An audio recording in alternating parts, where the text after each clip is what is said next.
Bonsoir et bienvenue à cette activité d'espace féminin arabe. Ce débat ouvert sur le projet de charte des valeurs québécoises. Nous l'organisons car il touche de nombreuses femmes de notre communauté. Je vous invite donc à exposer votre point de vue dans le respect et la sérénité pour une meilleure compréhension de ce projet de gouvernement. مساء الخير. أهلا بكم في هذه المناظرة لمناقشة مشروع ميثاق القيم الكيبيكية. قد اختار جمعيتنا نساء عربيات مناقشة هذا المشروع باعتقادنا بأنه يهم المجتمع عامة وبشكل خاص شريحة لا بأس بها من النساء في جاليتنا واللواتي يعتبر الاهتمام بهن إحدى أهم أهداف جمعيتنا. هنا ندعوكم لحوار شفاف الاختلاف فيه ليس خلافا بل وجهة نظر نسمعها بكل احترام نتحاورها هدفنا الاستيعاب والفهم الأفضل. إن جمعية نساء عربيات هي جمعية غير ربحية تعمل بشكل وثيق مع الحكومة والجهات المختصة لتأمين الاندماج الأفضل للمهاجرين الجدد من أصول عربية. وهنا لنا هدفان. أولاً مساعدة النساء المحتاجات حيث تشمل هذه المساعدة خدمات الدعم، الاستماع وتحديات إيجاد فرص عمل. وهنا وجه التنويه بأن جمعيتنا تقدم الخدمات لما لا يقل عن 200 امرأة سنوياً. ثانياً تكريم السيدات اللواتي قدمنا واندمجنا بنجاح وساهمنا في إثراء المجتمع الكندي في مجالات مختلفة وذلك بحفل سنوي. أخيراً حتى تكون مهمتنا أكثر فعالية نحن نحتاج تعاونكم فأن تكونوا أو تكون أعضاء في هذه الجمعية يعني دعماً مهماً لنا وبنفس الوقت وصول صوتكم إلى الجهات المختلفة. شكراً لحضوركم ونتمنى لكم مناظرة مفيدة. Leïla, qui est d'à côté de Hassan, vit à Montréal depuis 31 ans. Elle est originaire d'Algérie, où elle a enseigné d'ailleurs, et elle enseigne ici actuellement à Montréal. Elle a enseigné un petit peu partout dans le monde arabe, au Qatar, en Jordanie. Elle a enseigné aussi dans une école, dans un camp de réfugiés palestiniens dans une école des Nations Unies. Donc elle a quand même une bonne connaissance du monde arabe. Hassan Jalali, qui est lui né à Homs en Syrie, c'est un ingénieur en électronique de l'école polytechnique. Il est docteur ingénieur de l'université Paul Sabatier de Toulouse en France et il vit au Québec depuis 1977. Il est professeur au collège d'Annecy, chargé de cours à l'UQAM. Il est aussi expert canadien en développement en éducation au Cameroun et au Maroc.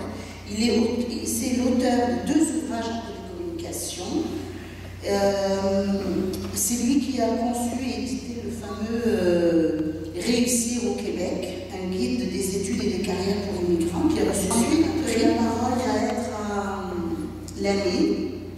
Lamine Foura, qui est diplômée en génie aérospatial et en sciences des religions, ça n'a rien à voir. Mais bon, il est ingénieur chez Bombardier depuis 2001 et il est passionné de radio et de journalisme et il fait beaucoup d'animations dans la communauté justement sur divers sujets nous concernant. Il a apporté une contribution reconnue à titre d'assistant de recherche aux travaux du groupe de recherche interdisciplinaire sur le Montréal ethno-religieux de l'UQAM et il est cofondateur du congrès maghrébin au Québec. Voilà, merci Lamine d'être avec nous. Et enfin, Samia Bouzouren, elle est du Québec depuis 19 ans. Elle est maman de 2 enfants de 15 ans et 13 ans, nés à Montréal. Elle a obtenu son diplôme d'ingénieur d'État en biologie de l'université Ouali-Boumedienne à Alger. Et elle a également obtenu un diplôme de technicienne en éducation spécialisée au Cégep Marie-Victorin. Et elle a travaillé dans plusieurs écoles à Montréal. Elle fait beaucoup de bénévolat. Je voudrais souligner que Samia est arrivée d'Algérie pendant les périodes noires, la décennie noire, et qu'elle a perdu son frère qui a été assassiné par ce que certains appellent les islamistes, mais qu'elle-même préfère appeler juste des assassins, des terroristes. Merci beaucoup, Samia, de venir nous entretenir. Voilà, donc maintenant je vais laisser la parole à... bonsoir tout le monde.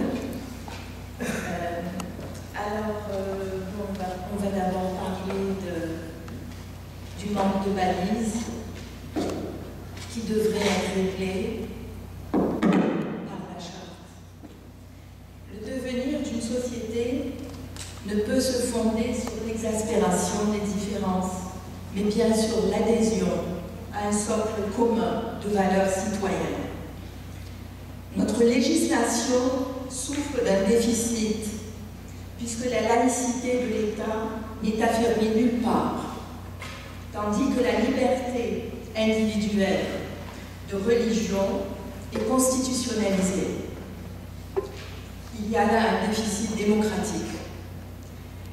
La laïcité est la seule voie d'un traitement égal et juste de toutes les convictions, parce qu'elle n'en favorise ni n'en accommode aucune. La laïcité est aussi une condition essentielle à l'égalité entre hommes et femmes. Donc, la gestion des demandes d'accommodement religieux dans un contexte laïque doit être étroitement liée au respect de ce principe d'égalité. La charte va définir le mieux vivre ensemble, alors que l'absence de balises provoque une surenchère de demandes d'accommodement religieux qui crée des privilèges, de la discorde, de la zizanie et menace la paix sociale. Dans la presse hier, le journaliste Foglia définissait ainsi la laïcité. J'ai bien aimé sa définition, alors je l'ai relevée. La laïcité, comme il l'a écrit, c'est une école où l'on n'enseigne plus Dieu. Les écoles, et j'en connais un bout là-dessus parce que je suis enseignante, les écoles sont probablement les lieux où l'absence de balises, de repères, crée un vide insupportable. Les demandes d'accommodement n'en finissent pas. Dispense de sortie à la piscine pour les filles, nourriture halal, lieu de prière, absence scolaire des élèves pour des congés religieux, même les journées d'examen, congés religieux pris par les enseignants. Alors là, on a affaire à une situation qui n'est même pas défendable légalement. La loi sur l'instruction publique préconise 200 jours de travail pour tous les enseignants. On se retrouve à salaire égal à travailler plus que nos collègues des diverses communautés religieuses qui ont le droit de prendre des congés supplémentaires. Alors ils ont nos congés qui sont dans le calendrier scolaire, plus les leurs. Et les commissions scolaires se plaignent d'être en déficit. Parce que chaque fois qu'un étudiant est absent, un professeur est absent, non seulement il s'absente, il est payé pour ce congé religieux, mais en plus, il faut payer l'enseignant qui le remplace. Et après, on vient nous parler de déficit. Alors, cherchez l'erreur. La charte, pour nous, surtout dans les écoles, serait une délivrance. D'autre part, selon plusieurs analystes, les dangers de profilage ethnico-religieux contre la communauté maghrébine sont vraiment présents. Ce profilage est notamment favorisé par la prolifération des accommodements raisonnables, dit-on, et le manque de balises fermes touchant la laïcité. Des événements récents, notamment des gestes disgracieux contre des femmes voilées, viennent le confirmer. Et s'il n'y a pas de balises, s'il n'y a pas de charte, la colère va aller en augmentant, ainsi que la frustration. Et à ce moment-là, si ça n'est pas le gouvernement qui légifère, ce sont les partis d'extrême droite qui vont s'occuper de ce problème. Et là, on ne parlera pas d'agression verbale, on va commencer à parler d'agression physique. La neutralité de l'État, maintenant, elle s'exprime par la neutralité de l'image donnée par ses représentants et ses agents. Ces derniers doivent donc éviter d'afficher leur appartenance religieuse, philosophique ou politique. L'idée selon laquelle la laïcité s'impose aux institutions et non aux individus n'est qu'un faux fuyant, conduisant à nier le principe de laïcité. Tous les citoyens usagers doivent pouvoir se reconnaître dans l'État. Et l'État se doit d'être la voix de tous les citoyens. Entre le droit à l'expression religieuse et le droit du public à un service respectant les convictions de tous, c'est le second qui doit primer dans les institutions publiques. C'est l'ensemble des citoyens qui génèrent les salaires des employés de la fonction publique. Donc tous doivent se reconnaître à travers l'expression de cette neutralité.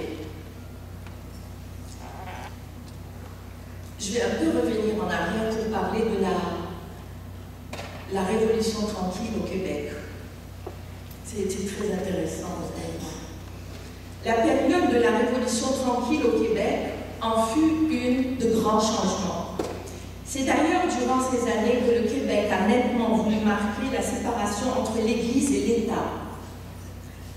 Dans le devoir du 2 octobre, une religieuse de la congrégation des filles de la sagesse a écrit un article rappelant les sacrifices que les religieuses ont dû faire pour se conformer aux nouvelles exigences qui leur furent imposées. Elles ont en effet dû quitter l'habit religieux pour continuer à enseigner et travailler dans les écoles et les hôpitaux. Et c'était pourtant des religieuses.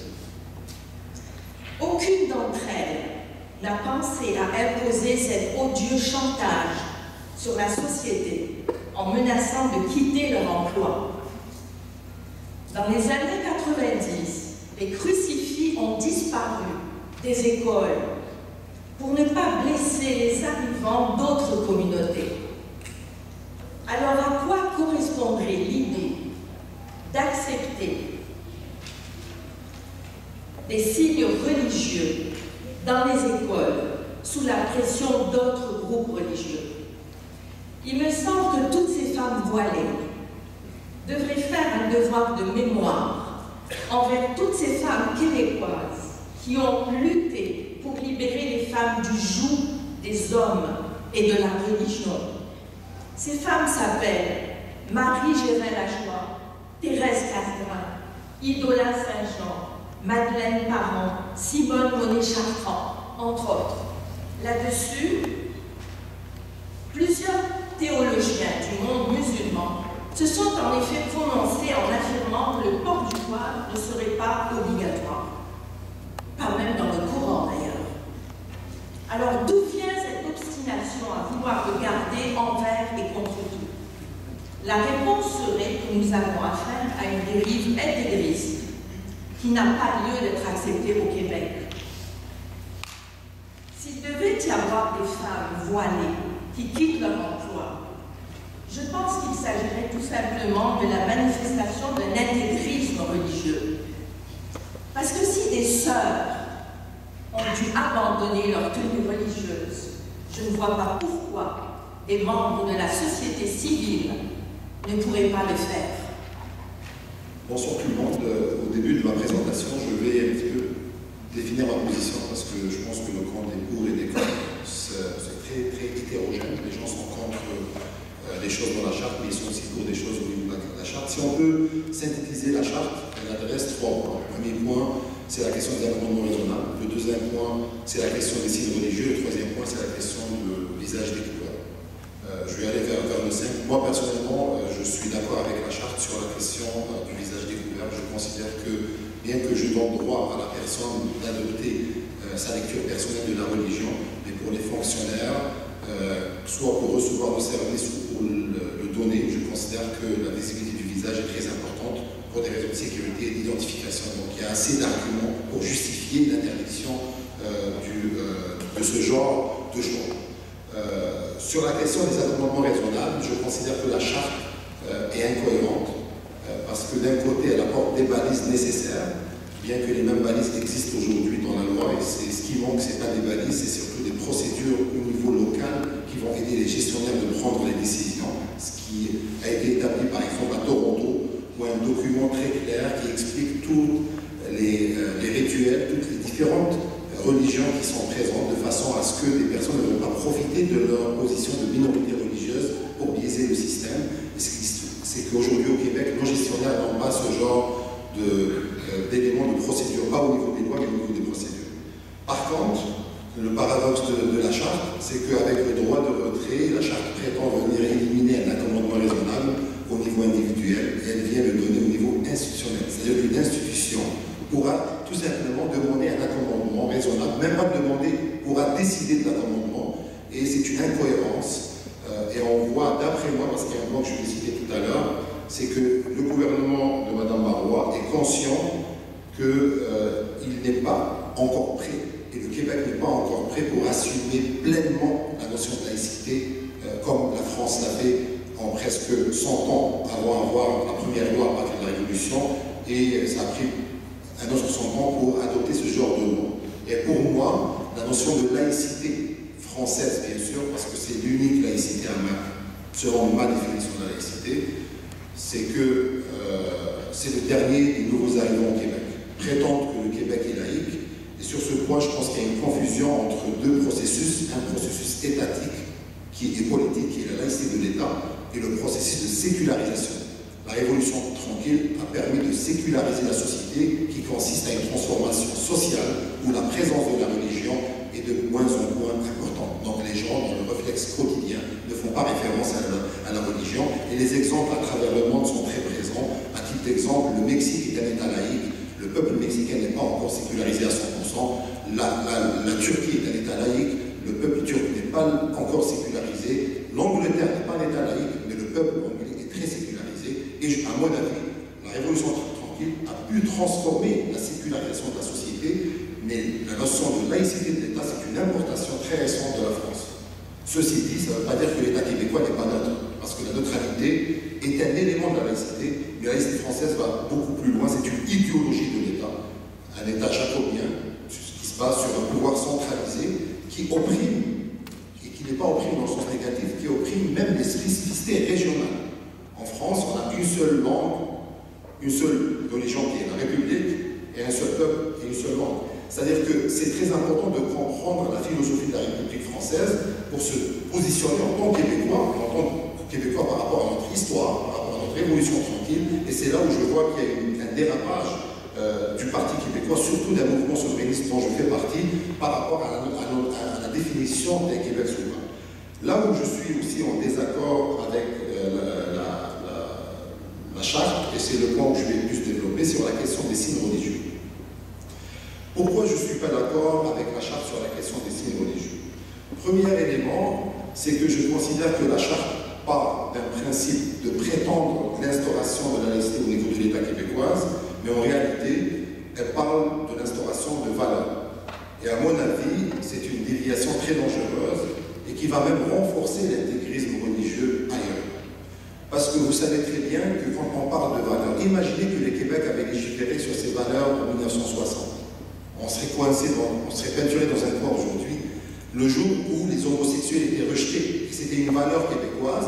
Légiférer sur une valeur, c'est bloquer le développement de la société, parce qu'une société évolue, et c'est important qu'elle doit évoluer. Et Et je pense que c'est un très grand danger parce que nos valeurs aujourd'hui, en tant que société, peuvent changer demain. Et heureusement qu'elles peuvent changer, parce que sinon on aurait été dans des valeurs qui datent des années 60, 70. Et vous savez, et d'après moi, il n'y a que dans une théocratie, et c'est le dérapage au sein des musulmans à travers le monde, c'est cette volonté de vouloir légiférer sur des valeurs. Pour moi, l'intégrisme religieux musulman, c'est vraiment exactement cette volonté de vouloir légiférer sur la question des valeurs. L'État ne doit pas légiférer les valeurs, c'est la société qui doit les développer, les évoluer, et c'est les intellectuels. À titre d'exemple, si je suis dérangé par le voile, je dois faire un effort pédagogique pour aller pénétrer les milieux où le voile est présent, pour faire évoluer ces personnes. Si je considère que c'est une évolution, je ne peux pas les légiférer parce qu'en légiférant, je donne la légitimité à d'autres pays aujourd'hui qui oppriment leur communauté religieuse. Et à titre d'exemple,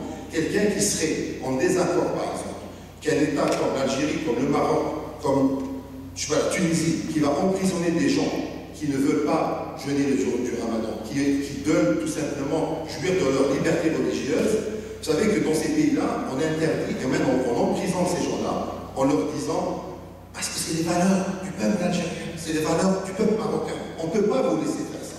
Donc en fin de compte, on est en train de donner un bon exemple, parce que j'utilise cet argument, parce que beaucoup de pro-chartes utilisent l'argument de la situation internationale, et en réalité, ce genre de législation va tout simplement renforcer d'autres personnes dans d'autres pays à légiférer sur la valeur et opprimer d'autres personnes de ce point de vue-là. Un autre élément qui me met très mal à l'aise à légiférer sur la question des signes religieux et interdire à des gens de les porter parce qu'ils sont fonctionnaires, c'est la notion de neutralité. Et on voit dans les arguments des uns et des autres, surtout ces derniers jours, qu'en réalité, les pro-chartes, pas dans la majorité, mais quelques personnes des pro-chartes, ne sont pas dérangées par le droit. Ils sont dérangés d'être soignés par une musulmane, parce que ça a été dit dernièrement. Donc, réellement, c'est quoi le problème? Est-ce que c'est une question de laïcité?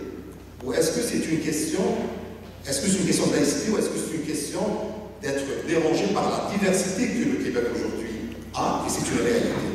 Et heureusement que peut-être les gens leur pensaient à dépasser ce qu'ils voulaient dire, mais ils l'ont dit tout simplement. On a écouté dans les grands médias qu'ils sont dérangés. Et je me rappelle très bien que dans une émission avec M. Trizac, c'est ce que je lui ai dit le premier jour où le projet a été proposé. J'ai peur parce que aussi une Fatima, on sait très bien qu'est-ce qu'elle est une Fatima. Donc est-ce que son nom de Fatima infirmière va aussi être un signe au droit? Parce que c'est très difficile de penser que quelqu'un pourra tout simplement se transformer. Moi, sincèrement, je suis passé par le processus d'immigration, qui est un processus de déchirement très profond, et j'aurais aimé qu'il y ait une machine qui me transforme. J'aurais aimé que je ne dis pas un déchirement. Assumer cette transformation est une réalité. Les gens ont des différents niveaux de résistance à cette transformation. Mais c'est important de considérer qu'on est en face d'êtres humains. Et l'être humain, c'est la pédagogie. Vous savez, la France en Algérie est restée 132 ans. Je parle de la France après la Révolution. Je ne parle pas de la France chrétienne, parce qu'on met beaucoup de dos sur le dos des religions, beaucoup de massacres sur le dos des religions, et on n'est pas conscient que des États laïques ont pris beaucoup plus de temps que le Canada, qui n'est pas laïque, a donné le droit de vote aux femmes. Donc relier la laïcité avec les droits des femmes, c'est aussi un mensonge. Vous savez très bien que c'était au Québec qu'on a résisté le plus aux droits des femmes, et c'était en France qu'on a résisté le plus aux droits des femmes, et on ne parle pas de la France catholique, on parle d'une France laïque. C'était dans un Canada où dans la Constitution, Dieu est bien établi, que le droit des femmes a été établi avant beaucoup de pays qui étaient laïcs. Donc la question de laïcité n'a rien à voir avec la question des droits de l'homme, des droits de la femme.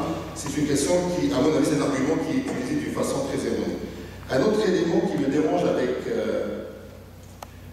la charte sur la question des signes religieux, c'est que parmi les arguments qui sont donnés par les pro-chartes, et qui à mon avis c'est un dérapage du débat, c'est qu'ils disent on ne veut pas que vous changiez le Québec. Vous êtes venus chez nous, vous devez vous adapter. Tout le monde est d'accord sur ça. La problématique, elle est où? C'est où le Québec? Est-ce que le Québec il est en Europe? Le Québec est un pays pour moi nord-américain. Et ça, c'est un élément très important. Les gens qui se sont installés au Québec pour vouloir retrouver, c'est que autant que les immigrants qui demandent des accommodements raisonnables, déraisonnables, autant que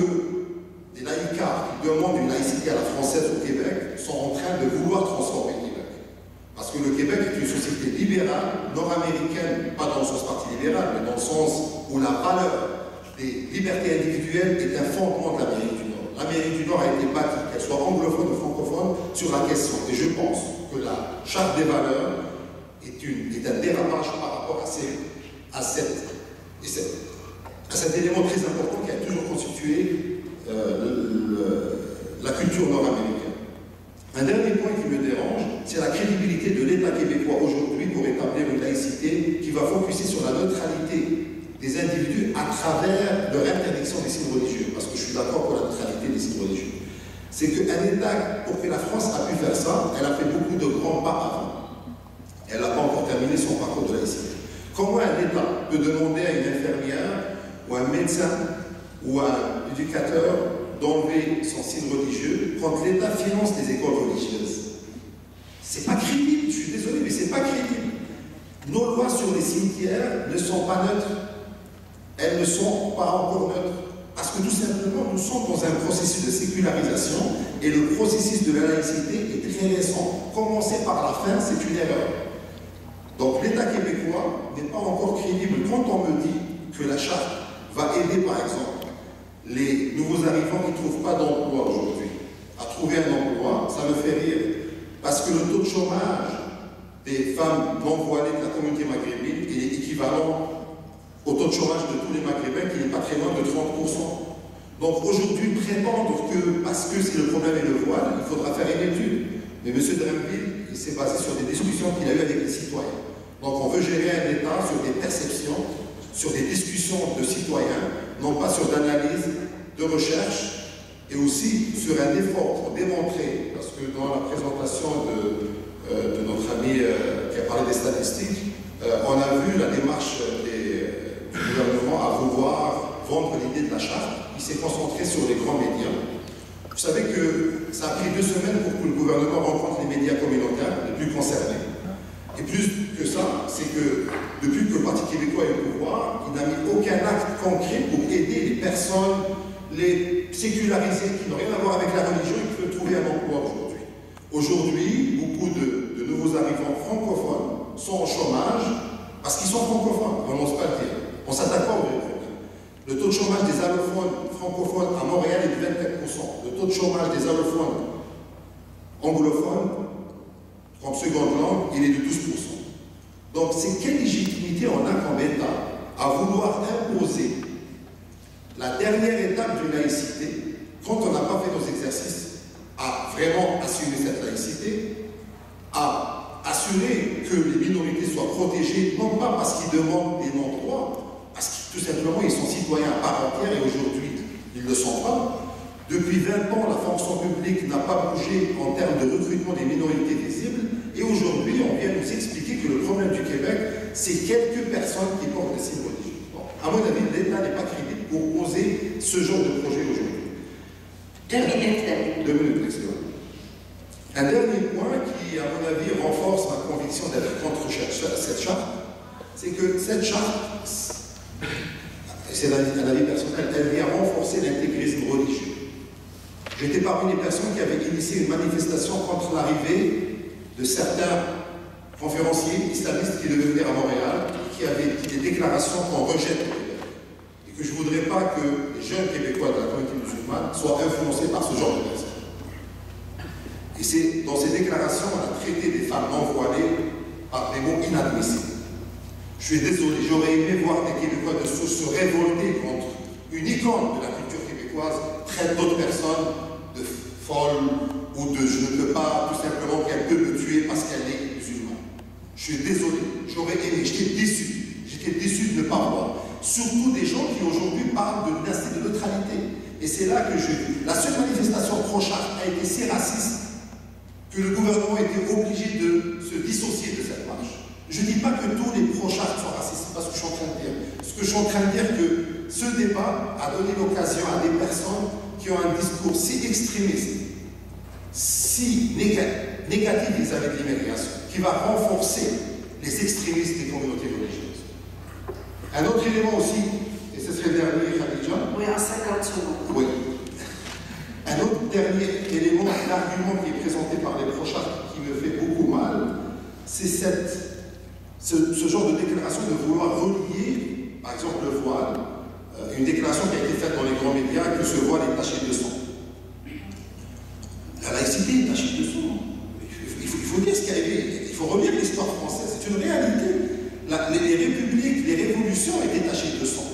Responsabiliser une personne qui a choisi aujourd'hui quelque chose, et moi on ouvrait le débat théologique sur est-ce que le voile est obligatoire, et ça ne me dérange pas, c'est pas un problème de l'ouvrir le débat sur l'obligation du voile ou non.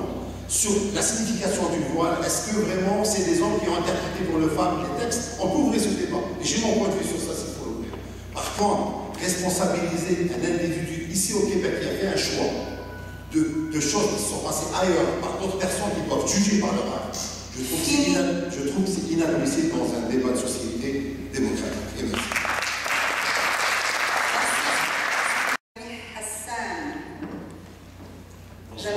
Bonsoir tout le monde. Moi, je vais répondre à propos de... je vais répondre sur les trois questions, les trois axes. La première question, c'est sur les balises. Déjà, Leïla a parlé des sœurs religieuses qui n'ont pas hésité, ou au moins n'ont pas résisté à laisser leurs habits religieux dans les locales pour pouvoir enseigner à l'école publique. Aussi, il y a les fonctionnaires. Il y avait une autre balise qu'on a interdit au Québec aux fonctionnaires de l'État d'afficher leur opinion politique. Alors déjà, ces choses sont connues et sont respectées par tout le monde. Maintenant, de nouveau, on parle des signes religieux. On a vu leur apparition, malgré que les musulmans sont ici depuis très très longtemps, mais depuis 20 ans. Et c'est évident que c'est aussi lié à la montée de l'islamisme, de l'intégrisme dans le monde arabe et le monde musulman, l'arrivée de Khomeini, etc. Que les signes religieux sont de plus en plus visibles sur la place publique. Et alors, l'État dit aux fonctionnaires, pas de signe politique. On ne peut pas aller en t-shirt avec le portrait de Mme Marois, par exemple, ou quelqu'un d'autre au travail. Mais la religion, sans empêcher les uns à afficher leur philosophie, leur opinion politique, leur idéologie politique, ils permettent aux croyants, disons, ceux qui disent qu'on est par conviction religieuse, ce n'est pas à l'État de juger qui est supérieur à l'autre. L'État doit traiter tout le monde exactement de la même façon. Soit on accepte, soit on n'accepte pas. Mais on ne va pas trouver toutes sortes de variations. Maintenant, le voile, c'est devenu comme un défilé de mode. Il n'y a pas un voile, il y a 100 000 voiles. Alors, on ne sait pas. Dieu, c'est quoi le choix de Dieu s'il doit faire, disons, il va approuver un type de ce.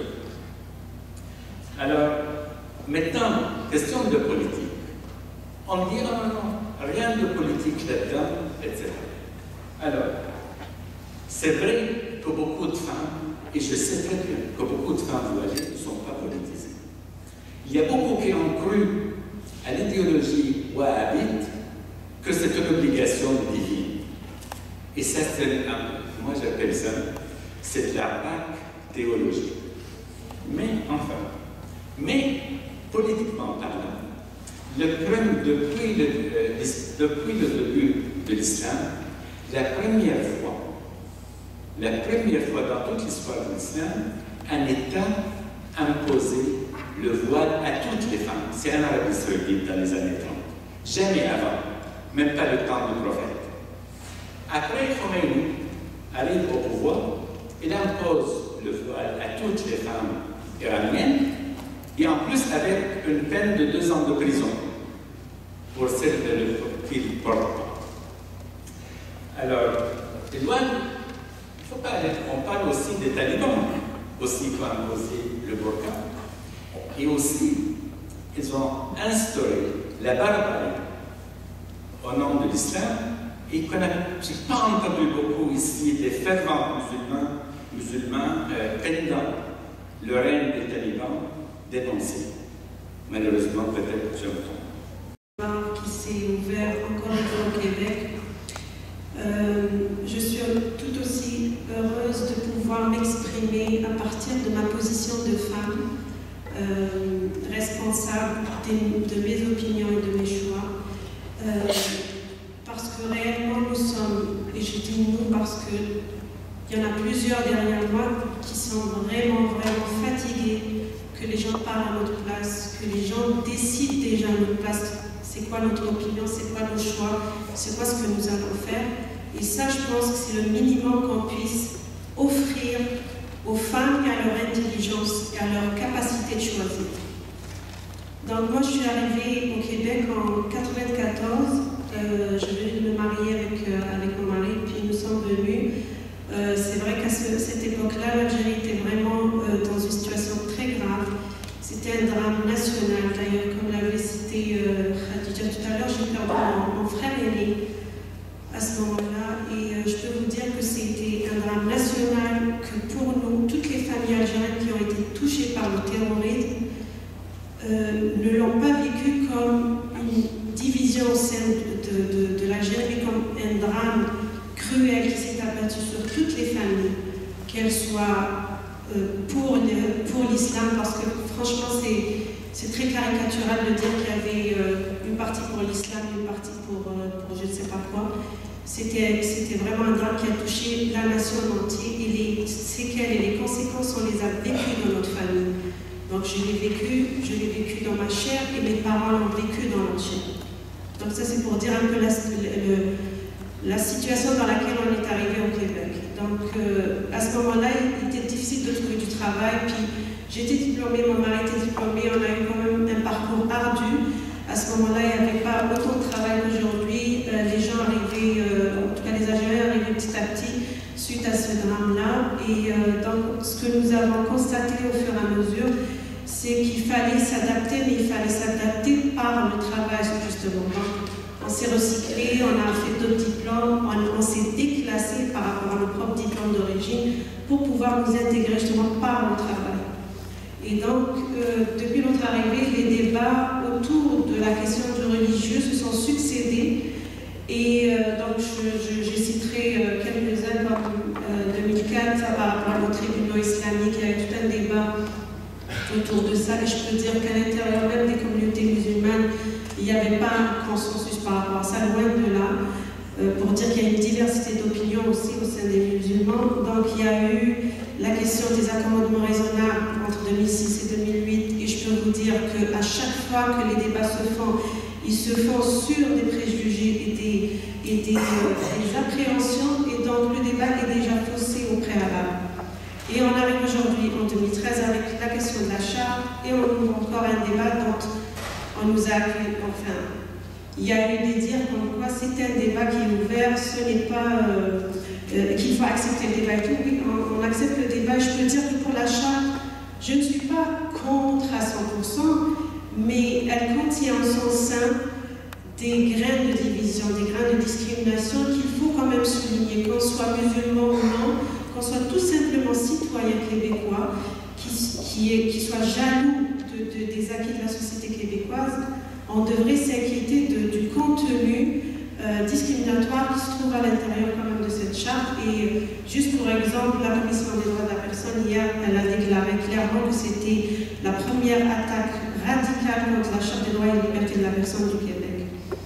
Donc, ce que je pourrais dire, c'est que, comme vous le voyez, il y a 3 axes. Donc moi, le premier axe, par rapport à la question de la non-existence des balises qui pourraient permettre une culture citoyenne qui rassemble les Québécois. Si on fait un petit tour d'histoire par rapport à... Je considère que je suis citoyenne québécoise, et après 19 ans, j'ai essayé quand même de comprendre un peu l'historique, comment les Québécois ont vécu les changements ces 60 dernières années, donc, par rapport à la Révolution tranquille. Il y a eu effectivement une déconfessionnalisation de toutes les institutions. Et à ce moment-là, l'Église catholique était au pouvoir quelque part. Elle avait la même mise sur toutes les institutions de l'État québécois. s'est fait à partir de l'intérieur de l'Église catholique, c'est-à-dire que ça a coïncidé avec Vatican II en 1962, que les discussions et les débats se sont faits à l'intérieur de l'Église catholique, et à ce moment-là, ces femmes, ces sœurs chrétiennes ont choisi, à partir d'une évolution à l'intérieur de l'Église catholique, d'enlever leur signe religieux. Donc ça s'est fait à l'intérieur même de la tradition catholique. Aujourd'hui, ce qui se passe, c'est une loi politique qui cherche à imposer à une minorité religieuse du Québec plurielle de retirer leur signe religieux pour pouvoir adhérer à un droit de travailler dans la fonction publique québécoise qui est supposée être la représentation de la multiplicité et de la pluralité de la société québécoise. Et donc, aussi, il y a un autre acquis, la charte de la langue française en 1977, qui a permis au Québec d'instaurer comme langue commune publique le français. Donc, à partir de toutes ces évolutions-là, le Québec, on peut dire qu'il a une tradition démocratique libérale, qu'il a une langue commune, le français, et qu'il a comme patrimoine important le pluralisme de la société québécoise. C'est-à-dire qu'on ne peut pas nier que le Québec se nourrit de l'immigration. Donc automatiquement, ces couches sociales vont être diversifiées. Et donc, à mon avis, toute cette évolution a permis au Québec d'avoir les outils nécessaires pour avoir un vivre ensemble harmonieux à l'intérieur de la société québécoise.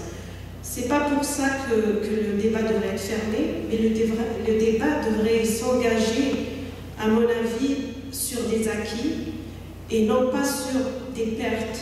Parce que personnellement, et je ne suis pas la seule à le penser, nous sommes en train de nous engager sur le terrain de perte de droits et non pas de gain de droits.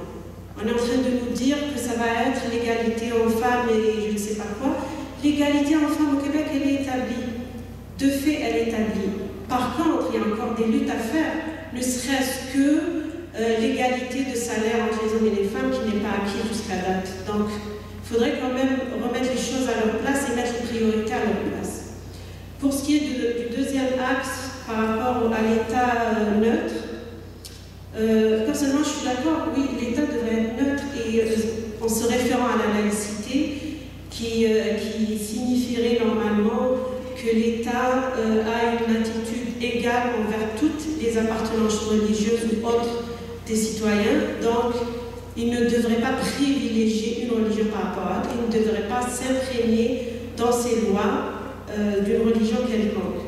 Donc, interpeller les gens vers une laïcité, c'est-à-dire une laïcité de l'État qui, par exemple, obligerait certains fonctionnaires à retirer leur signe religieux, c'est, à mon avis, favoriser, privilégier les religions, les croyances qui n'impliquent aucune visibilité.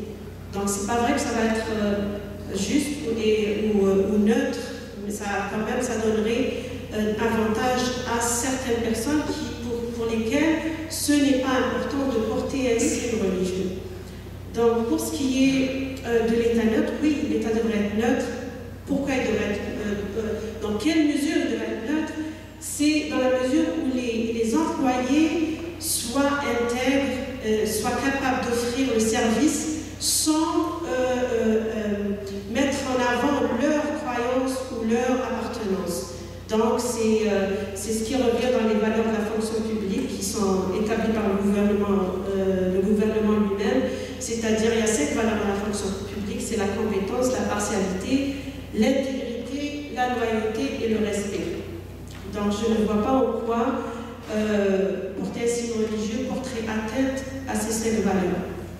D'autant plus que quand on compare l'appartenance à une religion et l'appartenance à un parti politique, je reviens à ce que disait Mme Mourani, j'ai trouvé ça très pertinent.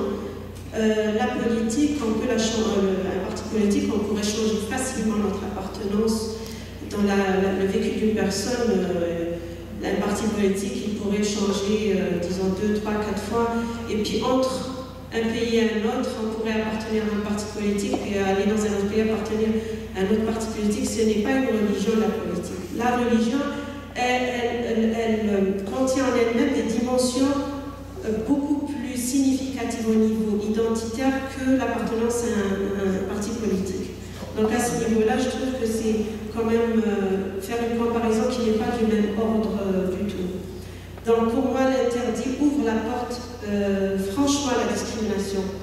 Le troisième axe, qui justement j'ai un peu parlé des deux en même temps parce que ça se joint quelque part, la neutralité et le port de signe religieux, puisque c'est ça qui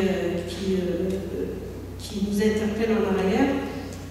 Donc, faire disparaître les signes religieux du personnel de l'État conduirait à la disparition d'emplois pour les femmes en particulier. C'est sûr que nous n'allons pas oublier les hommes qui portent des signes religieux et ça doit être tout aussi important pour un juif de porter une kippa parce que ça a une signification religieuse, spirituelle, c'est-à-dire que pour lui, la kippa signifie que Dieu est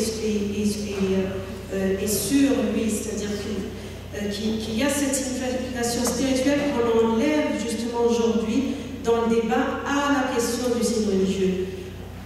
Malheureusement, pour le port du foulard, pour nous les femmes musulmanes, ça a été tellement galvaudé et tellement déformé qu'aujourd'hui nous sommes dans une situation où non seulement on est blessé dans notre croyance, c'est-à-dire qu'on nous enlève même le droit de croire à quelque chose de très profond qui est la croyance en un créateur et de relier notre port de signes religieux à cette croyance en Dieu. C'est devenu un signe politique par la force des choses. Ce n'est pas nous qui sommes en train de dire que c'est un signe politique. On nous l'a imposé. Et moi aujourd'hui je le dis, je porte mon foulard depuis 25 ans. Et je l'ai porté dans ma chambre de jeune fille toute seule. Je l'ai choisi par moi-même. Mon père n'était pas d'accord. Et je sais que beaucoup vont dire, on a entendu ce genre de discours. Et je le dis en toute conscience. C'est ma conscience et en toute conscience que j'ai choisi de porter ce foulard. Donc on arrête de nous imposer un symbole politique à tour de bras. Le symbole politique, oui, je suis d'accord avec vous, il y a des situations qui nécessitent d'être condamnées, par exemple dans certains pays comme ce que M. Jamil tout à l'heure a cité, je suis d'accord avec vous, mais de là à le généraliser à toutes les personnes qui portent un foulard, je pense que c'est très grave ce qui est en train de se faire et l'aliénation dans laquelle on veut mettre ces femmes qui portent le foulard et qui finalement sont des femmes, comme toutes les femmes. Elles ont leur vie, elles ont leur choix, elles ont leurs ambitions. Et donc, ce qu'on vous demande juste, c'est d'avant de porter un jugement direct sur le signe religieux en tant que tel, c'est d'approcher la personne et d'essayer de l'approcher en tant qu'être humain. Voilà. Merci.